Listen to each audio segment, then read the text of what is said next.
అరే వాళ్ళకి ఉద్యోగం వచ్చింది, వీళ్ళకి వచ్చింది, నాకేం రాలేదంటే అంతకంటే గొప్పది ఇస్తాడు నీకు. ముందు పరిగెత్తిన కుందేలు కంటే వెనక నడిచిన తాబేలే గొప్పదైద్ది అన్నట్టు అట్లా నిలబెడతాడు నేను. చేస్తాడు. వాళ్ళ పరిస్థితి మారింది, వీళ్ళ పరిస్థితి మారింది, నా బ్రతుకు మారే అనొద్దు ఆ మాట.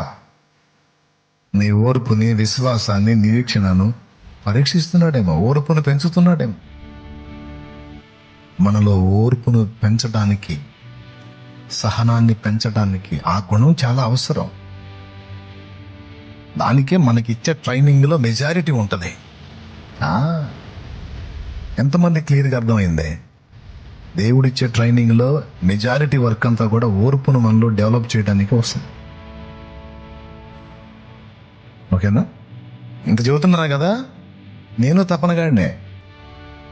నేనే పెద్ద మనిషిని కాదు, అయిపోవాలన్నట్టు ఉంటుంది. ఆగురా అంటుంటాడు ఆయన.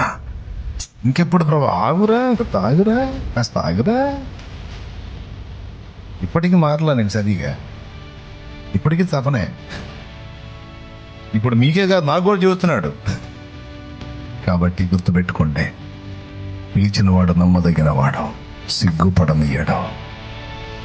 అవమానం నీకు స్థిరం కాదు, నీ తల ఎత్తే రోజు వచ్చింది. అన్యాయం అయిపోయానన్నావు, అది నీకు స్థిరం కాదు. నిన్ను అన్యాయం చేసిన వాళ్ళు ఆ తీర్పును పొందే రోజు వచ్చింది. అప్పుడు నీ చేతులతో నువ్వే వారికి సాయం చేసే రోజు వచ్చింది. ఓపికతో ఎదురు చూడాలి, దీన మనసుతో ఓపికతో ఎదురు చూడాలి. వాగ్దానం పొందడానికి ఓర్పు కావాలి. కాబట్టి బిడ్డలారా, రారాజు దిగొచ్చేంత వరకు, మన జీవితాల్లో కార్యాలు చేసేంత వరకు ఆయన వైపే చూస్తూ, ఆయన కార్యం కొరకు ఎదురు చూస్తూ ధైర్యంగా ముందుకు సాగుదాం.